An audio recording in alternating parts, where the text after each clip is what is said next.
Undercurrent, sponsored by John Hughes in Victoria Park. Choose your station before you choose your program. Absolutely. Hello and welcome to a brand new week of Undercurrent. I'm Christy Molliker, and first up on tonight's episode, we would all like to say a very big thank you to you at home for continuing to make WTV the most watched community TV channel in the whole of Australia.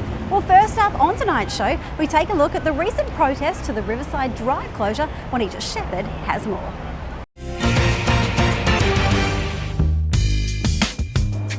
Have gathered together on the steps of Parliament House for a peaceful demonstration in opposition to the state government's decision to cut Riverside Drive as part of the waterfront development.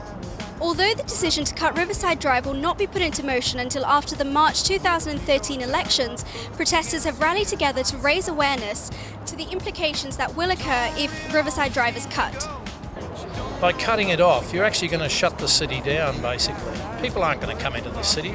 Why would you come into the city and shop? Why would you come here to a theatre? If you know darn well, you firstly don't have a public transport system that's going to allow you to get in and out, and secondly, it's no good bringing your car in here because you're just not going to be able to get in here.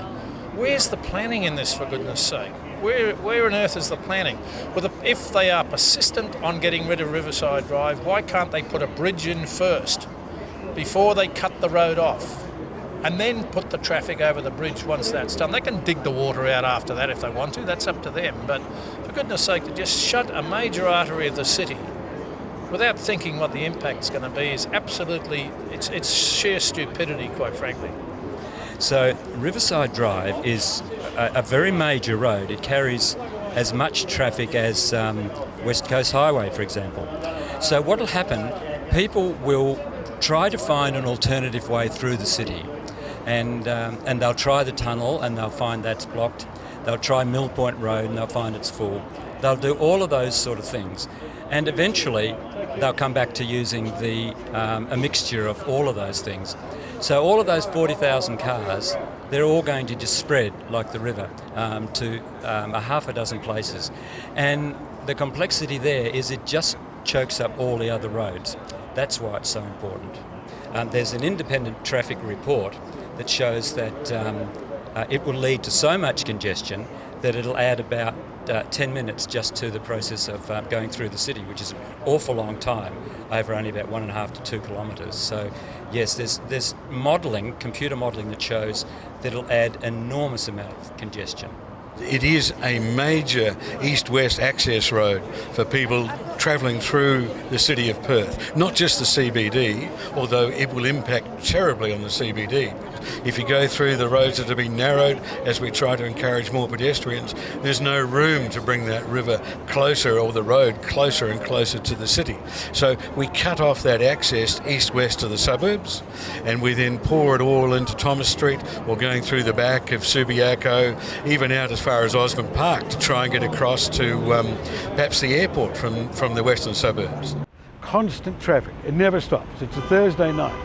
So that tunnel is going to be chock-a-block, night and day. Maybe 3 in the morning on a Sunday morning it won't be, but that's the only time. It's a disaster waiting to happen. And you heard all the traffic getting impatient at 40 kilometres an hour, getting impatient at 3 lanes. It comes in from 3 lanes, with an extra lane coming in from the east. It's just a nightmare.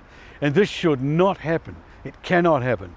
That tunnel should be 2 lanes either way and remain safe. With all this government talking about road safety, you have just seen what it's like, what it's going to be like for everybody, night and day. That is a disgrace. It's not the Riverside Drive so much as the fact that the Premier is not listening to us at all. He's falsifying the facts. He's not listening to genuine objections. And then, of course, the fact that Riverside Drive won't exist anymore as it is in its current form is going to be a huge problem. I think it will reflect very badly on the government. I think it will reflect very poorly on the budget of the state, apart from anything else. But I think a lot of people have made up their mind to change their normal voting habits, and even if they're not going to vote Labor, will vote independent for the various candidates who are standing against the people who are causing these problems. I think that Colin Barnett can be stopped. He can be stopped from cutting Riverside Drive, but it will only be done when he's threatened electorally. So that's what we're now going to be doing, is to, yes, in the coming election, we're going to make this an election issue. They don't want that to happen, but we're going to insist that it's an election issue. We're going to rattle the cage. I think if the government has courage, they cut off Riverside Drive now to show exactly what the impact will be on the city and also to surrounding communities. And if I was them, I'll be urging them to do that, just to send a message as to what exactly will happen. I think what this rally succeeded in doing was pointing out to people around Western Australia that there is a real issue here. And it's not too late, I think, to properly examine it if the government wants to. They just need to listen, they need to not be arrogant, and they need to understand that there is real concern, and there's no need to be rude to people who have real concerns. Riverside Drive is the road on the northern side of Perth Water, with a causeway to the east and the Narrows Bridge to the west. It's also considered a landmark to the city of Perth. This is Juanita Shepherd reporting for Undercurrent. Well, next up, Tom Zornmeyer takes a look at the battle to save some of the shacks here in Western Australia.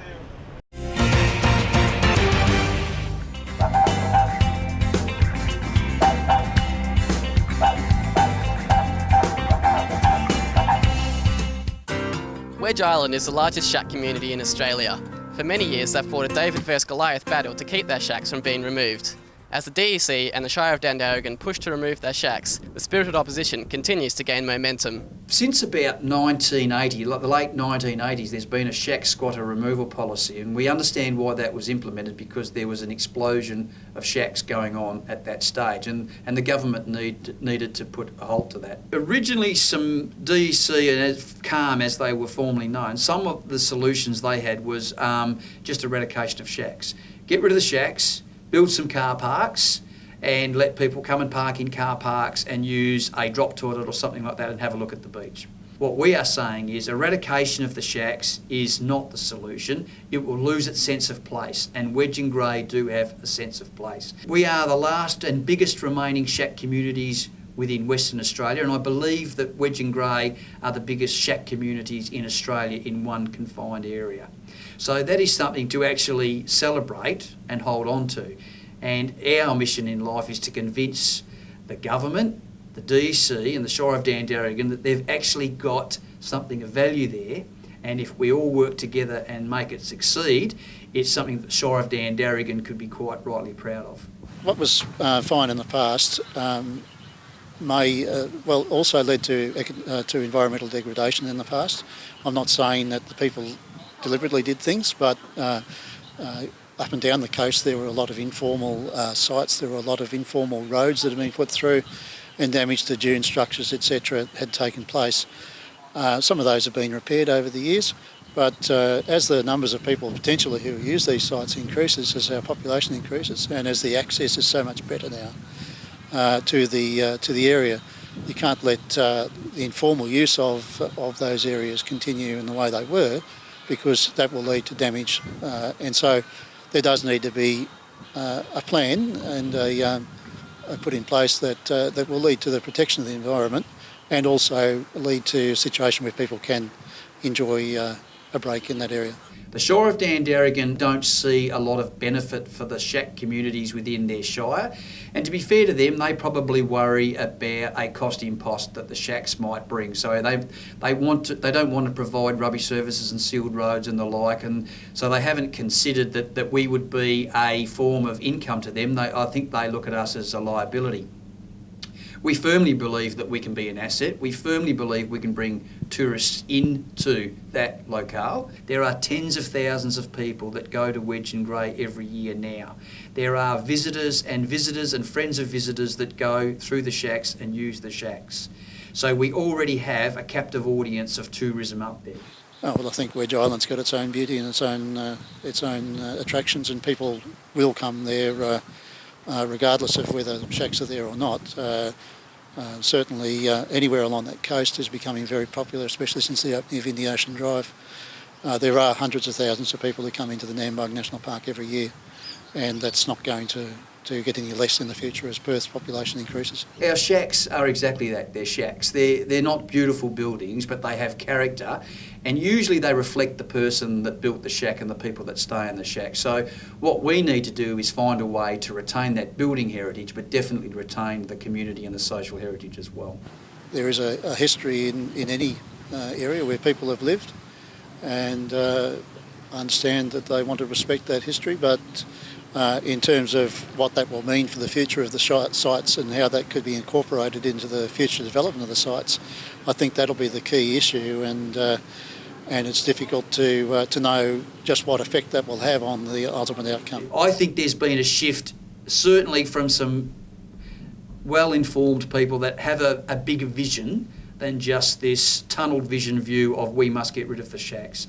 So it's our role to convince those people that are still not quite seeing the value of it, that the shacks in the community should be retained, and we need to find a way to let the public integrate within that community.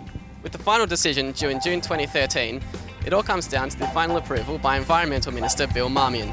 In the words of one resident, the loss of Wedge Island would be sad for many, including those who don't know about it yet. I'm Tom Zobmeyer, reporting for Undercurrent. Well, next up, our much-loved Voxpop segments. And this week, a very interesting topic indeed. Should begging in our city be banned? Well, Jackie O'Leary finds out what you think.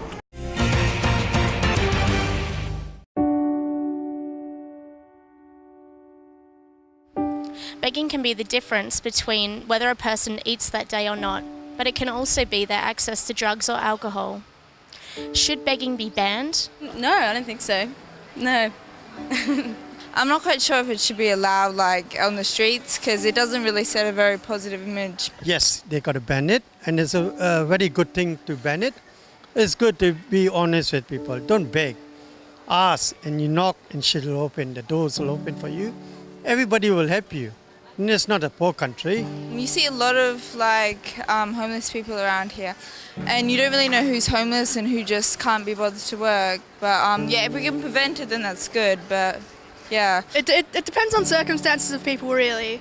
Like if you're not able to get money or food or anything any other way, then what are you going to do?